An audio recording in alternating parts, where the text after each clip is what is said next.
caros amigos, caros telespectadores. No programa Janela Aberta desta semana, iremos conhecer um pouco mais sobre a devoção a Santa Rita de Cássia. Muita gente é devoto de Santa Rita, conhece Santa Rita de Cássia, faz a novena Santa Rita de Cássia, frequenta a igreja de Santa Rita de Cássia. É uma santa muito poderosa, podemos dizer assim, né?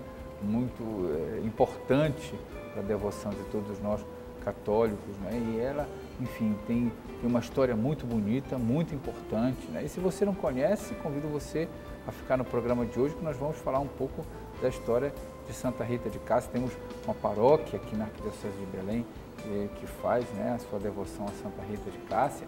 E o nosso convidado especial de hoje é o padre André Tedes, que é pároco da paróquia de Santa Rita de Cássia. Quem a gente saúda nesta noite, agradeço ao padre André, que está no meio da festividade, mas veio aqui conosco. Boa noite, padre André. Seja bem-vindo mais uma vez à Janela Aberta. Obrigado, Diácono Theo, obrigado a você, obrigado também a todos aqueles que nos acompanham nesse momento. É uma grande satisfação estar aqui no seu programa Janela Aberta. Acompanho, né, de vez em quando com temas bem relevantes, sempre, né, e com uma qualificação realmente que nos ajuda a entender diversos temas, e dentre eles esse hoje, né, da vida de Santa Rita, que realmente é uma santa que, como você falou, ela tem uma grande atualidade, né, porque a única que praticamente passou por todos os estágios de uma vida. Ela foi esposa, mãe, viúva e religiosa. Ah, é verdade. Agora, assim, por que Santa Rita de Cássia, eu fico sempre pensando assim, cada vez mais a devoção dela cresce. É uma santa que cada vez mais a devoção dela cresce, a importância dela cresce. E assim, por que isso vem acontecendo cada vez mais, Padre André? Você que é pároco de lá já há algum tempo, a gente vem percebendo isso. O que acontece que Santa Rita atrai a atenção das pessoas? Antes de tudo, é quando você se aprofunda na vida de um santo. Eu acho que se nós nos aprofundássemos na vida dos santos da igreja, nós teríamos realmente a descoberta de grandes tesouros de espiritualidade cristã e de fé, vividas de uma forma tão simples no cotidiano das nossas vidas. Muitas vezes nós acabamos, talvez, entendendo os santos como aquelas figuras inalcançáveis, aquelas figuras que muitas vezes estão lá no topo da montanha e eu me sinto ali ao pé da montanha e, portanto, sem nenhum instrumento para poder chegar àquele topo da montanha. E quando você percebe na vida de um santo que ele é alguém que viveu como nós, né, que teve conflitos como nós, que teve crises e ao mesmo tempo também soube viver tudo isso à luz da fé cristã, vivendo o batismo de uma forma tão profunda, as pessoas começam a pensar, nossa, como é bom poder acreditar em algo que vai muito além do sofrimento, ou então, como entender a minha vocação hoje, à luz da fé cristã, como entender o sofrimento, como entender os desafios que a vida hoje me impõe, sempre à luz da fé cristã. Isso nos ensina os grandes santos. E Santa Rita, como eu dizia, então, quando você mergulha na vida de Santa Rita, você percebe que, nossa, ela foi uma jovem, normal, né? Esposa, ela foi mãe, foi viúva, e depois religiosa. Nós hoje a conhecemos na imagem ela vestida com um hábito religioso. É verdade. Né? Mas Santa Rita, ela foi e amou o seu marido até o último momento da sua vida, tanto que é conservado até hoje, olha que mais de 800 anos, né, em que ela viveu, é conservado hoje a aliança nupcial. Ah, é? Que ela sempre teve ao longo da vida dela. E ela guardou, ela viveu até 79 anos de idade, dos quais mais de 40 ela passou na vida religiosa. E 15 anos ela carregou a chaga na sua testa, que nós iremos falar, né, posteriormente. Então, ou seja, o milagre, por exemplo, das 2 figos e da rosa que ela pedia em pleno inverno, né, era uma coisa muito interessante. Os biógrafos dizem que ela queria ter certeza, antes de partir para o céu, que o marido e os 2 filhos estavam no céu. Então, ou seja, ali no leito de morte, ela pediu para uma sua parente, né, que veio visitá-la em Cássia, lá no mosteiro, que pudesse ir lá no jardim da casa onde ela viveu, né, com os pais, de trazer para ela uma rosa e 2 figos. E a parente, pensando que talvez tivesse sido enfermidade, como pleno inverno, nada cresce, né, tudo coberto pela neve, alguma coisa assim.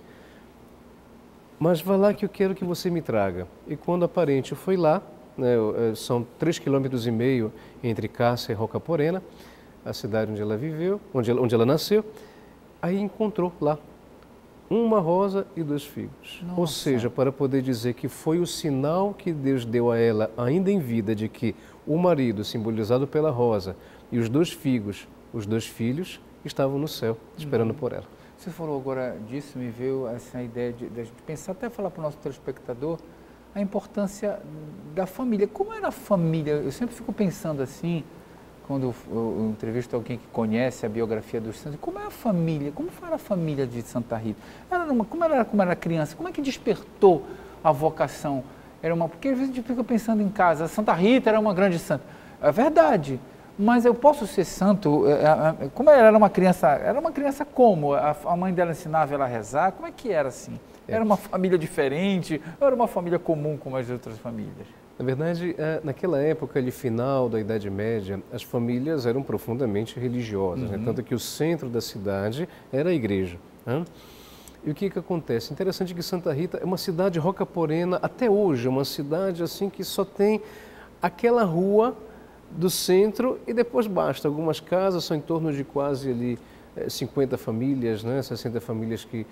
Então, é uma cidade muito pequena, circundada de montanhas. Inclusive, tem uma montanha que é chamada Escólio, né? Que é em formato quase que triangular, né? E Santa Rita gostava muito de subir essa montanha, uma colina praticamente, para poder rezar, onde ela se sentia mais próxima sempre de Deus. Então, o ambiente geográfico, o ambiente da região da Úmbria favorecia muito. Ali, próximo, por exemplo, de Santa Rita, nós temos São Bento, Núrcia, nós temos Assis, né? Nós temos Sena, ou seja, essa região da Itália, realmente, quem conhece geograficamente, ela favorece muito para quem gosta da natureza. As colinas, as montanhas, ligado com a própria cultura religiosa da época. A igreja era o centro, né? O centro, a paróquia, e, portanto, toda a vida girava em torno daquilo que era a vida religiosa. É interessante que os pais, então, de Santa Rita, eles pediram, ainda já estavam em idade avançada, e não tinham filhos. E aí, então, a mãe de Santa Rita teve um sonho de que um anjo que lhe disse que ela iria, então, ter, né, uma criança. E, de fato, essa criança, né, veio justamente, né, Santa Rita. Olha. O que é interessante é que depois, a igreja muito próxima, né, da casa de Santa Rita ainda existe, o quarto onde ela nasceu, né? Então, essa proximidade, esse centro religioso fez com que a família tornasse a espiritualidade, a fé cristã como centro de todas as decisões, de toda a vida e de tudo aquilo que poderia ser o desenvolvimento da leitura constante dos diversos acontecimentos da vida. Por exemplo, depois a gente uma coisa vai puxando a outra, né? Os pais de Santa Rita, eles tinham uma função lá na cidade que era de conciliar famílias que brigavam. Era uma função dada pela prefeitura, inclusive, da cidade, onde famílias que não conseguissem entrar em acordo sobre determinado assunto iam até lá na casa deles e eles procuravam conciliar as duas partes, e provavelmente Santa Rita cresceu bebendo dos pais dessa fonte de conciliação. Tanto que isso depois favoreceu com que ela pudesse ali, igreja, né? A igreja dedicada a Santo Agostinho, portanto, o mosteiro de Santo Agostinho, que era em Cássia próximo. Então, tudo aquilo, ou seja, a devoção a Santo Agostinho, a devoção a São João Batista e a devoção a São Nicola de Tolentino, que é um santo franciscano, que naquela época ainda era beato, favoreceu com que ela pudesse crescer pensando realmente nesse desejo de poder consagrar a vida a Deus. Aí ela foi crescendo e como foi que ela casou, por exemplo? Como foi a história do casamento? Então, o casamento naquela época, né, as famílias, as jovens eram dadas em casamento, né? E aqui é interessante nós percebermos a profunda obediência de Santa Rita aos pais. Por mais que ela tivesse o desejo de poder consagrar a vida a Deus, mas os pais tinham um objetivo para ela que era, né, o matrimônio. Certo. Então, ela vivia com essas duas vertentes, né? A possibilidade da vida religiosa, mas ao mesmo tempo ela entendia os pais que queriam que ela pudesse formar uma família. E o que ela se apaixona, né? Não é? Às vezes pensam assim, algumas biografias, insistem que Santa Rita como que foi forçada ao casamento. Às vezes Na verdade, a gente não. pensa isso também, né? Pois é. Ela queria ser freira, mas ela foi obrigada a casar. Não tanto que isso se prova muito que ela amou tanto o marido que, como eu disse, guardou até as o duas último alianças. momento guardou a aliança, mesmo religiosa, mais de 40 anos vivendo no convento, ela guardou a aliança, a aliança nupcial. Né? Então, o que acontece? Ela, ao mesmo tempo que tinha essa vertente, né, de desejo de consagração, talvez pela profunda fé dos pais e da realidade que ela vivia, mas ela se encontra com um jovem chamado Paulo de Ferdinando Mantini, né, de uma família, né, nobre, né, de Cássia, e então ela se apaixona por ele por ela, e a partir daí então eles casam.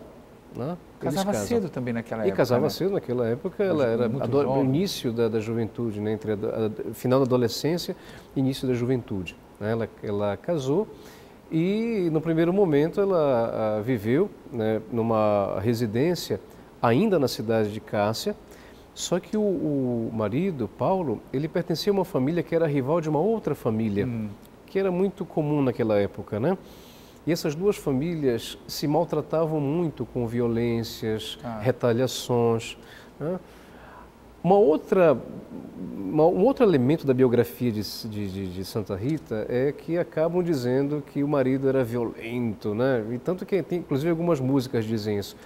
Na verdade, ele não era violento, ele era apenas um jovem que cresceu, educado, que deveria defender-se a todo e qualquer custo de tudo aquilo que poderia atacar a família. Certo, entendi.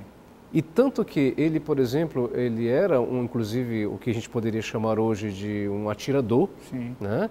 Ele matava, né? Mas tudo em nome da família. Da honra daquela coisa da família. Da honra da família, né? De toda aquela questão.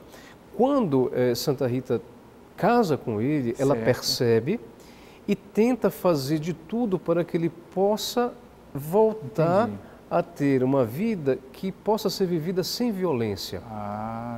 E por incrível que pareça, ela consegue, de uma tal forma que ele, portanto, mostrando a mudança de vida, eles vão morar numa propriedade que é da família dele, né, é chamado Mulinaccio, né, e ele passa a viver não da violência, ele passa a viver dos trabalhos domésticos, ou seja, do trabalho braçal, e vão para essa casa, longe da família um pouco, vão lá, mas infelizmente, o que acontece? Aí, eles têm 2 filhos, né, depois têm 2 filhos, os biógrafos não sabem dizer se eram gêmeos ou se nasceram próximos um do outro, né? Existem essas 2 teorias para os filhos de Santa Rita. Porém, tiveram 2 filhos, né, um se chamava Tiago e outro se chamava João, e então, infelizmente, né, a causa de tudo aquilo que ele viveu e da inimizade que existia entre as famílias rivais, ele foi assassinado, né, o marido de Santa Rita. Até porque ele sempre provocado, mas ele não queria retalhar. Inclusive, a família dele teve uma certa contenda com Santa Rita, porque achavam que era ela que estava tirando ele do caminho, vamos dizer assim, até então, do qual ele era educado, da violência. Estavam até achando que, mas como você vai voltar a esse trabalho miserável, que é trabalhar numa mulina, né, em italiano, que seria aqueles trabalhos feitos de trigo, né, e tudo mais. Quer dizer, então, inclusive tiveram uma certa dificuldade com Santa Rita por perceberem que ela tirou ele desse caminho.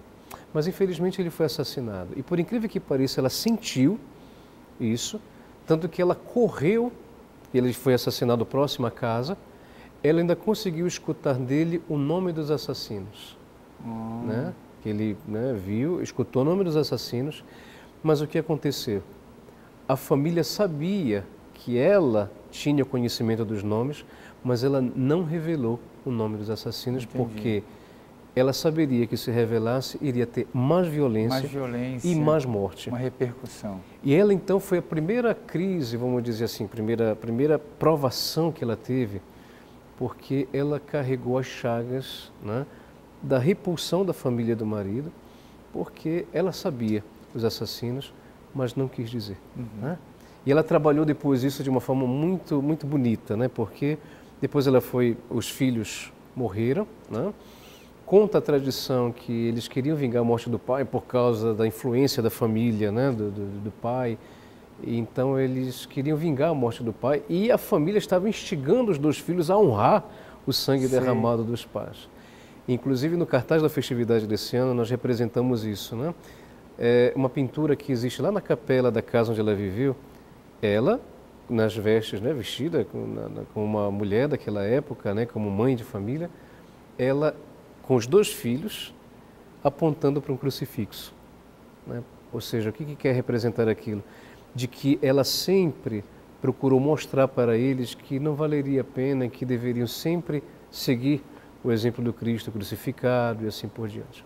E segundo a tradição se diz que ela pediu então que se eles continuassem com desejos de vingança, então que Deus os levasse antes que vê-los pecar por vingança. Muito bem, olha só, entrevistar o Padre André sempre é uma riqueza, né? Porque ele é um estudioso, conhecedor da biografia de Santa Rita de Cássia e de outras biografias dos santos, né? Então, o telefone lá da paróquia também você pode conversar com o Padre André, o 981363506, está aí embaixo para você, 981363506, e também o Pascom Santa Rita, é o Face, né, que você pode acompanhar tudo, e o canal Santa Rita é o canal do YouTube, a transmissão das missas, não é isso? Vocês transmitem agora tudo, toda a paróquia que eu tenho o YouTube e o Padre André faz as suas transmissões também da missa. Você pode, clica lá no sininho, não é isso? Clica lá no sininho, assina o canal da paróquia, você vai acompanhar também todas as transmissões da paróquia de Santa Rita de Cássia. E depois do apoio cultural, a gente vai saber como é que ela entrou no convento, continuar um pouco essa história muito interessante de Santa Rita de Cássia. Não sai daí, TV Nazaré, Amazônia falando para a Amazônia.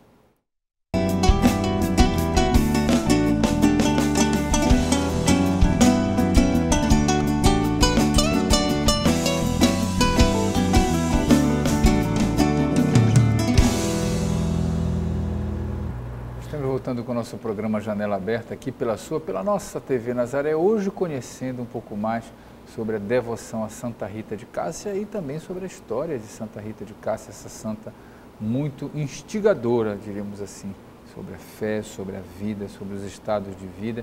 E o Padre André Teles é o nosso convidado especial, ele é o pároco da paróquia de Santa Rita de Cássia e conhecedor profundo da sua biografia. Também ele foi à Itália, visitou bem Cássia, né? Você estudou muito lá, né? Conheceu bem a história. Visitou a casa, você te pergunta logo isso, visitou a casa, conheceu tudinho. É emocionante para quem estuda Santa Rita, conhecer... É assim mesmo, como é que foi para você? A Cássia é uma cidade que fica 3 horas e meia de ônibus, inclusive não tem trem, né? Para vocês verem, é uma cidade até hoje tão interiorana que não tem trem. Você vai de ônibus de Roma, você sai da estação, né, Tiburtina, e pega um ônibus até Cássia, 3 horas e meia de ônibus. Ou então, se você quiser ir de trem, você vai até Spoleto, e de Spoleto você pode pegar um táxi, porque a cidade de Cássia e Rocaporena, elas ficam no alto de uma colina. Né? Inclusive, quem chega hoje em Cássia, você chega na parte baixa e tem que pegar uma escadaria, né, com toda uma estrutura para poder chegar até o alto, onde fica lá o Mosteiro de Santa Rita, a Basílica, né, Santuário de Santa Rita, e indo 3,5 km ainda dentro das colinas ali da Úmbria, você chega até a cidadezinha onde ela nasceu e passou uma primeira parte da sua infância e adolescência, que é Rocaporena. Muito bem. E os filhos faleceram de uma peste, né? Acho que teve, o senhor estava falando, né? E como é que foi a entrada assim a vida religiosa? Como é que apareceu para ela isso? Então, a vida religiosa, ela foi também, a entrada para a vida religiosa foi muito provada. É interessante, Santa Rita, ela foi provada em todos os sentidos, poderíamos dizer. Ela foi provada vivendo a experiência de uma violência, do assassinato do marido. Sim. Ela foi provada vivendo a experiência de ver os 2 filhos que foram vítimas de uma epidemia, de uma peste que era muito comum naquela época nas cidades medievais a causa das questões sanitárias. Então, houve uma peste e os 2 filhos acabaram e ela ficou sozinha. Num primeiro momento, ela tentou entrar no convento, mas ela não foi aceita. Ah, é? Não foi aceita por quê? Porque Por quê? lá no convento, no mosteiro, já existia uma cunhada que era da família e, portanto, eles temiam que a presença de Santa Rita no convento pudesse comprometer a segurança das irmãs no mosteiro. Entendi. E então ela teve, o que foi que ela fez? Ela viveu um período ainda fora, um pouco... algumas biografias dizem que é como se ela tivesse vivido uma desorientação.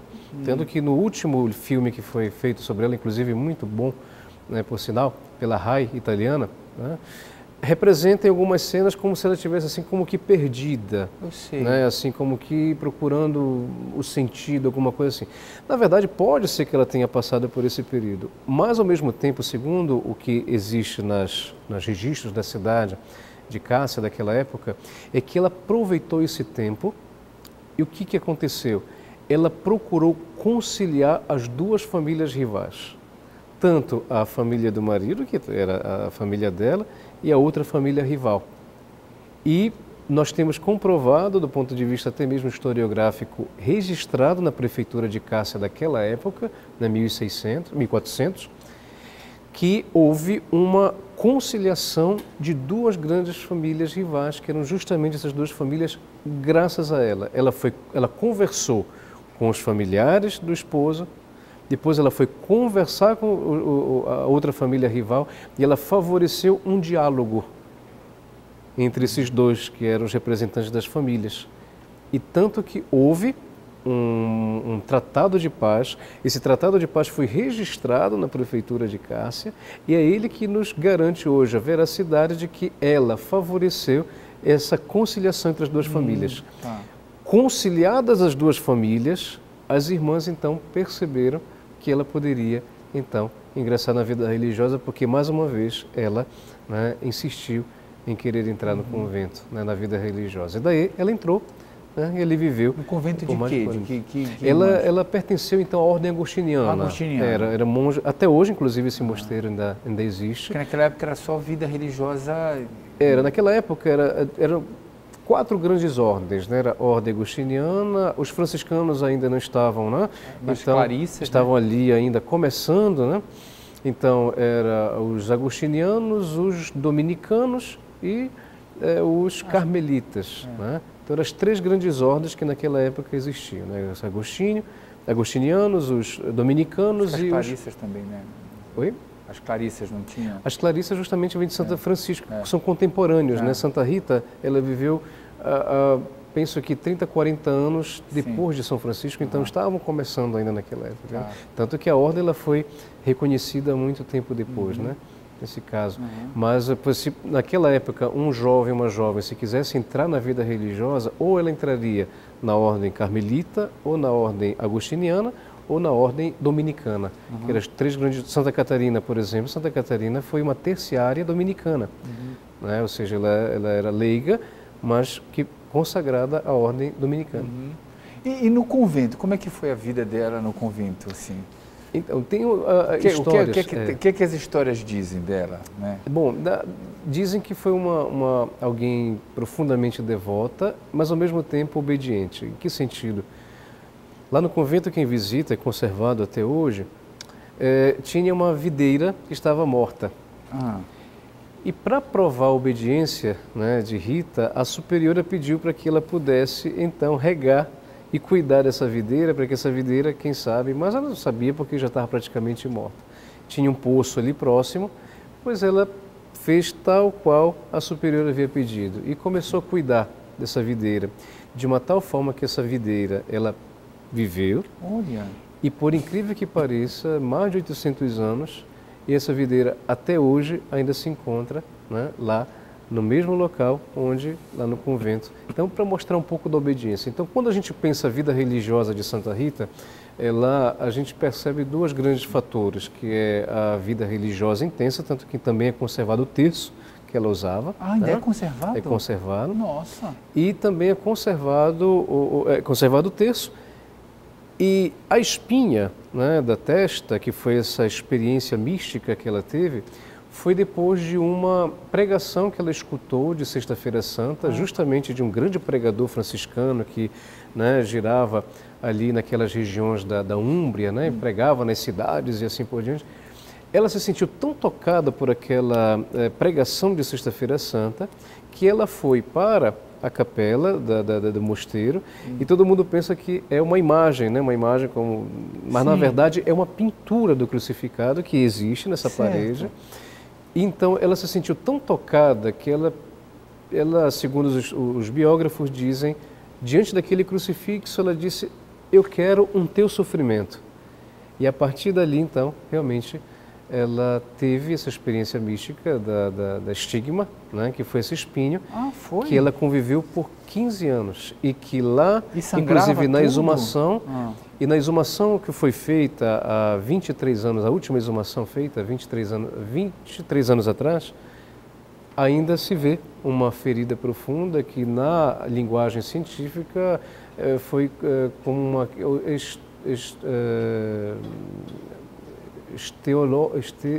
é algo bem específico, né? Ou seja, uma ferida profunda que não foi no meio da testa, mas foi em cima, na fronte do lado esquerdo. Né? Realmente ainda essa ferida profunda, inclusive se vê, é visível no rosto que é conservado, o corpo é conservado, né, até hoje. E além disso, ela teve também uma artrose que deformou o pé direito, né, de uma tal forma que além... e só foi descoberta por causa da exumação. Nas biografias da época não falavam disso, né? Então, além do sofrimento da testa, da chaga na testa, ela teve o sofrimento das dores da artrose, né? Que deformou, foi tão forte que deformou o pé direito dela. Então, os ares de santidade dela, antes da morte já se falava? Porque com esses estigmas já se percebia no convento. Há alguma coisa na biografia que as irmãs já se imaginavam que ali tinha uma freira diferente? Primeiro, ela ficou muito conhecida pelo próprio fato de que ela conseguiu conciliar essas duas famílias rivais, né? Ficou conhecida ali. Depois, claro, ela ficou conhecida pela história que acabava provocando na vida das pessoas e assim por diante. E no convento já se começava a falar sobre essa fama de santidade que ela tinha. E foi confirmada quando as irmãs, quando ela faleceu, pediram para fazer um caixão. Tá? Fez um caixão. E aquele que foi escolhido para poder fazer o caixão, ele tinha uma deformação na mão. Tá? Ele foi escolhido devido, né, ser muito renomado naquela época, mas ele dizia, olha, não sei se eu vou conseguir por causa da deformação da mão. Mas as irmãs disseram, não, você conseguirá. Quando ele entrou em contato com o corpo de Santa Rita para poder fazer as medidas, para fazer o caixão, milagrosamente a mão voltou. Ela tinha uma deformação, a mão voltou, e tanto que de fato ele fez então esse caixão. A fama de santidade dela era tão grande que a população não deixou que ela fosse sepultada. Ela ficou exposta ainda praticamente durante quase mais de um mês, né? As irmãs apenas enrolavam o corpo num lençol, mas Santa Rita nunca foi sepultada. Ela foi conservada nessa primeira caixa, uma caixa simples de madeira, que é a primeira representação que nós temos de Santa Rita, né? 1490, por aí assim. Então, ela foi conservada. Depois quando foram fazer a reexumação, 235 anos depois para a beatificação, perceberam que ainda continuava intacto. Passaram para uma urna de cristal ainda barroca, né? Estilo barroco. Ficou ainda por mais 130 e poucos anos exposta, né, o corpo. Depois passaram para a urna. Então, ou seja, a fama de santidade dela já naquela época foi atestada pelo próprio fato de que a população não deixou que ela fosse sepultada. Ou seja, em que sentido? As irmãs foram expondo, né, o corpo, as pessoas de toda a cidade, dos arredores, foram indo visitar e perceberam que, né, foram adiando o sepultamento de uma tal forma, então, que depois os milagres foram sendo atestados, né?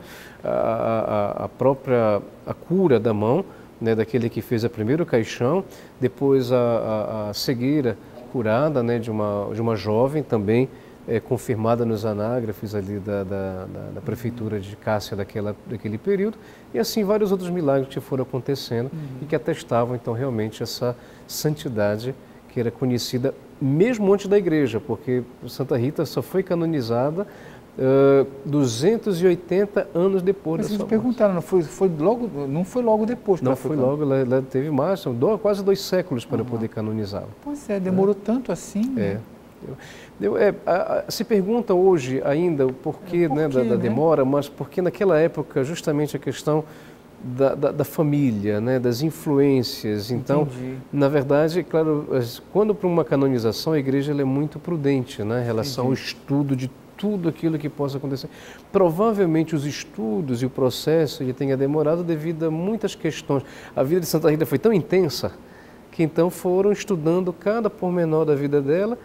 E o que foi confirmado foi essa, vamos dizer assim, canonização popular do povo, né? Ou seja, essa canonização popular do povo foi que provocou para que a igreja pudesse... Vamos ver, então, que essa pequena, grande mulher tem, né? Mas também foram aparecendo muitas histórias da vida, né? De que quando ela era criança, caiu alguma coisa, as abelhas não a picaram, essas coisas. Começaram a aparecer muitas histórias também. É um fenômeno literário daquele período, porque realmente não se tinha... A escrita era só de grandes renomados, né? Seja de estudiosos e tal.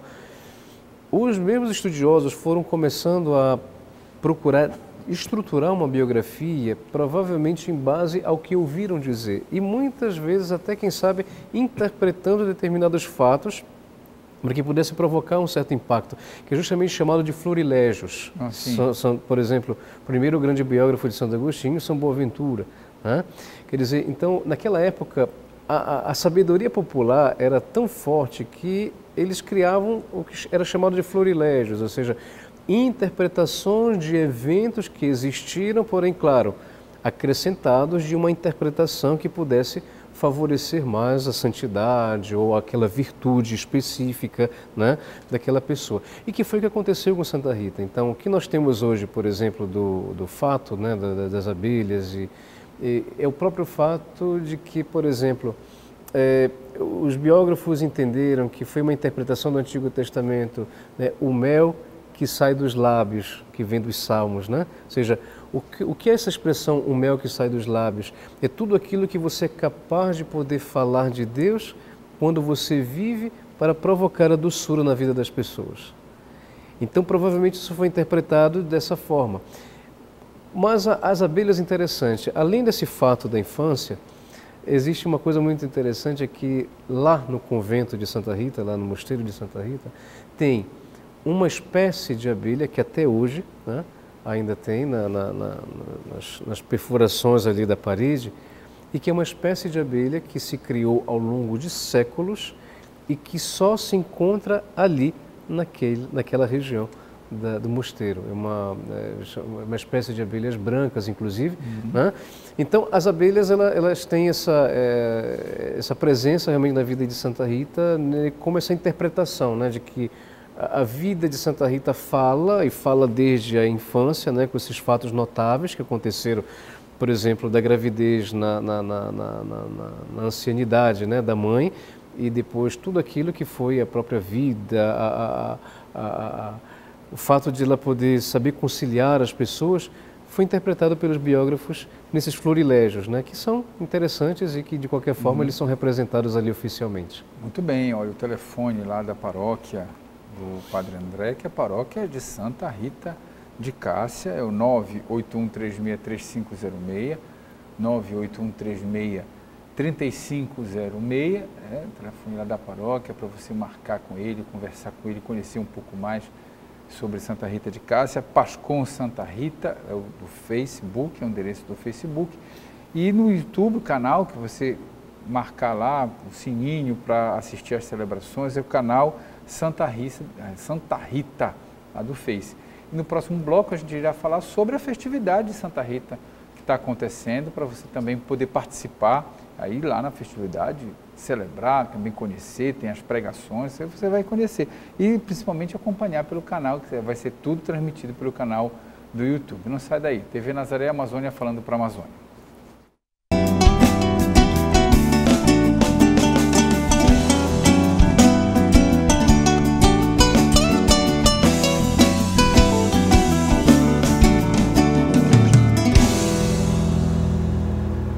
Estamos voltando com o nosso programa Janela Aberta aqui pela nossa TV Nazaré, hoje conhecendo um pouco mais sobre a devoção a Santa Rita de Cássia, recebendo o padre André Teles, que é pároco da paróquia de Santa Rita de Cássia, está nos ensinando muita coisa sobre essa santa maravilhosa. Eu já quero deixar o telefone novamente aqui para você entrar em contato com o padre André e com a sua paróquia, é o 98136-3506, 98136-3506, o canal do YouTube, canal Santa Rita, para você acompanhar, daqui a pouco ele vai falar um pouco sobre como os horários da celebração, das celebrações, como você pode acompanhar pelo canal do YouTube, e o contato do Face é Pascom Santa Rita, onde no Face são dadas todas as informações de como a paróquia funciona, os horários dos grupos, enfim, porque estamos na pandemia, né? Então tudo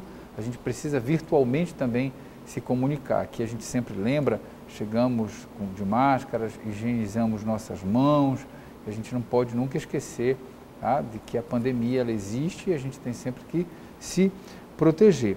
O padre André também, nosso colega aqui da TV Nazaré, ele apresenta o programa Questão de Fé, às terças e domingos, não é isso? Terças e domingos. Terças e domingos, às terças-feiras, às 21h30 e nos domingos, às 22h40. Programa Questão de Fé, que ele também aborda temas sobre fé, sobre questões religiosas, e você pode acompanhá-lo aqui pela nossa TV Nazaré. E a programação lá de Santa Rita de Cássia, sempre um desafio falar sobre Santa Rita, assim, porque tem muitas coisas, né? Qual foi o tema que vocês escolheram lá? Que eu sei que é sempre a paróquia que escolhe, você com o seu conselho. Antes de tudo, antes do tema, como é que vocês viveram a pandemia lá na paróquia de Santa Rita? Como é que vocês viveram esse... Eu sempre me preocupo de perguntar isso, porque é um desafio. Como é que vocês fizeram lá?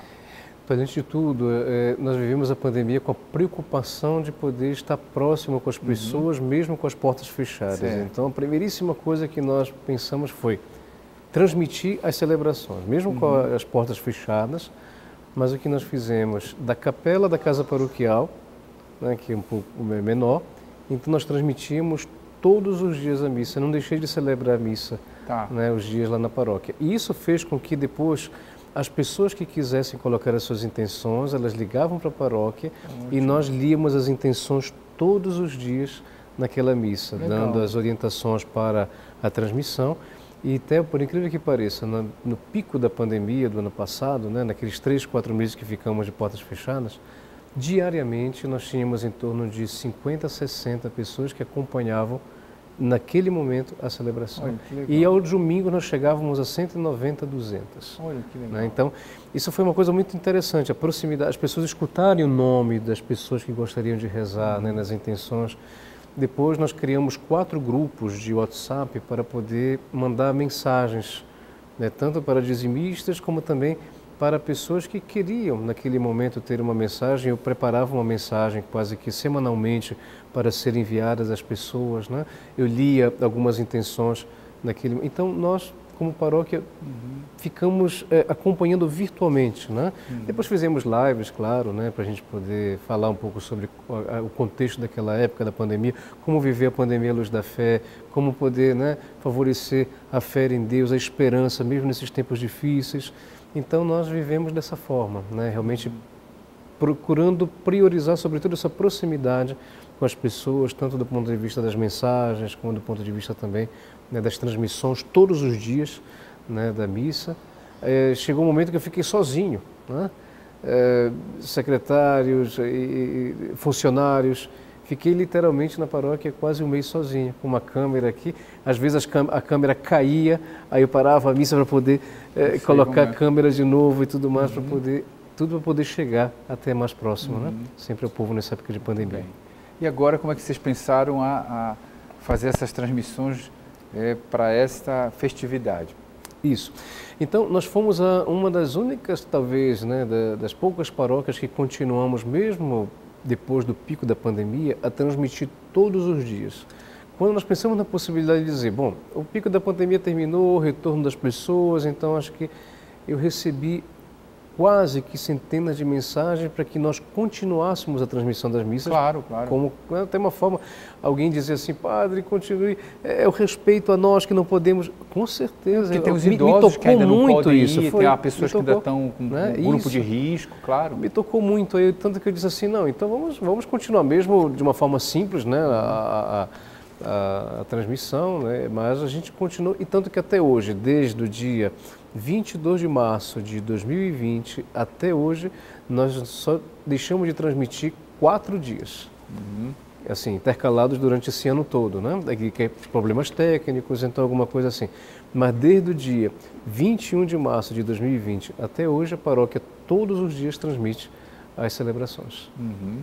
E o tema da festividade desse ano, qual é? Então, o tema, a gente procurou estar em comunhão com o ano de São José, né? Nós estamos nesse ano de São José, 150 anos em que ele é proclamado patrono da Igreja, né, católica, e eu fiquei pensando como poder evidenciar, né, São José junto com Santa Rita. Aí depois, o título da carta apostólica do Papa, né, Cor Patris, ou seja, Coração de Pai, e então nós evidenciamos os dois com o seguinte tema, com São José e Santa Rita, aprendamos a ter um coração de pai e mãe. Né? Depois, lá no cartaz, nós temos, em primeiro plano, São José com o Menino Jesus e Santa Rita com hábito religioso, mas uma curiosidade do cartaz é que em cima, já em segundo plano, nós temos representado a pintura que está lá na capela onde viveu, na capela construída na casa que viveu Santa Rita com o esposo, que é justamente uma pintura em que Santa Rita está abraçada com os 2 filhos, apontando para o crucifixo, né, para mostrar que ela, no seu papel de mãe, ensinando os filhos o caminho de Deus. E a partir daí, então, São José em primeiro plano, com o Menino Jesus, ou seja, a paternidade, né, de São José, e Santa Rita em segundo plano como mãe, com seus 2 filhos, evidenciando, portanto, a maternidade, né, de Santa Rita. E aí pensamos com esse tema, aprendamos a ter um coração de pai e mãe, né, os dois, portanto, na vocação de pai e mãe. E, inclusive, no livro de peregrinação, nós fizemos 9 encontros nas casas, inclusive as peregrinações que estão acontecendo com todos os 3 formas de viver a peregrinação, né? Ou só a família faz, devido à questão, né, da entrada de terceiros e assim por diante, ou então um membro de uma equipe da equipe de peregrinação, ou então a peregrinação online, né? São as 3 formas que são feitas as peregrinações. E lá no livro das peregrinações, a gente procurou evidenciar justamente como hoje viver a paternidade e a maternidade, não só do ponto de vista biológico, mas como cristãos. E o que nós evidenciamos? Que todo cristão, assim como o pai ou uma mãe, é aquele que com a sua vida procura orientar, e orientar para o bem. Né? Você como amigo pode dar um conselho, você como amigo pode orientar para que você possa ter uma outra visão que lhe ajude a poder interpretar da melhor maneira uma decisão que você precisa tomar, e nada melhor do que ver no pai e na mãe a figura daquilo que nós aprendemos, para que depois nós, como cristãos, possamos fazer isso, né? Com o nosso testemunho de vida, com as palavras, né? Para as pessoas. E por isso, então, no tema, com São José e Santa Rita, aprendamos a ter um coração de pai e mãe. Então, assim, mas as missas são todo que dias, os horários, assim, para a gente? E as missas estão acontecendo todos os dias, sempre às 19 horas, né? De 13 a 23 de maio. Temos o terço às 17h30 também transmitido pelas nossas redes sociais, porque nós estamos fazendo o que o Papa Francisco pediu, né, para esse mês de maio, de podermos rezar o terço todos os dias pelo fim da pandemia. Então, nós estamos rezando desde o dia 1º de maio, o terço transmitido, né, dividido pelos grupos de oração da paróquia. Então, 17h30 o terço e 19 horas a missa. Esse ano a missa que está sendo presidida, as missas, pelos 15 párocos das paróquias que formam a região episcopal São Vicente de Paulo. Ou seja, como nós tínhamos a tradição de dedicar uma noite das nossas festividades para que todos os párocos viessem, os padres, fazer a noite da região, né? Mas a causa das questões de prevenção, aglomeração, então eu dividi os 13 dias e os horários de celebração para todos os padres que pertence à nossa região episcopal. Que já faz aquela pregação específica, né? Que já faz a pregação específica. De acordo com aquele tema. Isso. Agora, é interessante isso que você falou da visita na família, né? Que são do livrinho que tem uma peregrinação. Todo ano, é uma coisa que sempre, todo ano teve, e esse ano tem o livrinho e as pessoas fazem online, pode fazer também online, né? Sim. Repetir. As peregrinações, elas seguem quase a mesma estrutura que nós conhecemos das peregrinações do Sírio, né, de Nazaré. Então, ela é sempre feita um mês antes da festividade para justamente preparar a festividade, né? Porém, com a questão da pandemia, tivemos o lockdown, né, o último, e aí ficamos um pouco na incerteza de como programar, né, e como estruturar, na verdade, a programação. Esse ano nós fizemos de uma forma extraordinária. Estamos fazendo as peregrinações durante a festividade, né, que teve início, então, no último dia 13 de maio. Né? Durante a festividade, a causa também dos 50%, não é todos que podem acessar, né, devido à questão da lotação dos 50%. Então, nós pensamos de poder fazer com que as pessoas não deixem de festejar Santa Rita, né? E aquelas que não podem vir à igreja, elas vivem a festividade de Santa Rita na peregrinação com a imagem de Santa Rita. É verdade. Não vai poder ter procissão, né? Porque esse ano não tem procissão, né? Porque o grande, quando época sem pandemia, o que é que aconteceria? Uma procissão, é? Teríamos duas grandes procissões, né? Procissão com as crianças, né, que nós sempre fazemos. Tem uma procissão, teria uma procissão das crianças, isso a gente faz de uma forma, né, sempre evidenciando esse tema com as rosas e tudo mais, e levando a imagem de Santa Rita, que é organizada pela nossa pastoral da Iniciação Cristã, e a grande procissão que é chamada Procissão das Rosas, né, que percorre as ruas ali da Cidade Nova, já muito conhecida também, né, e portanto já é uma tradição, mais de 30 anos, né, da tradição dessa procissão.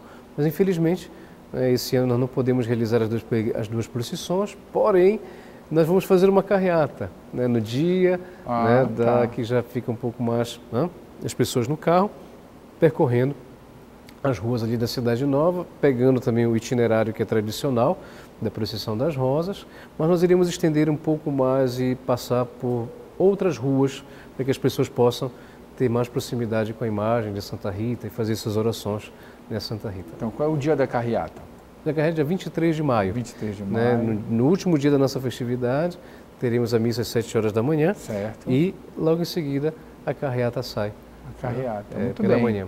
E dia de Santa Rita esse ano, 22 de maio, sábado, né, nós teremos 6 missas na paróquia. Vamos lá. 6 missas, então teremos a primeira missa às 7 horas da manhã, que será presidida pelo Monsenhor Raimundo Posidônio, Monsenhor Cid, né, pároco da Paróquia da Transfiguração.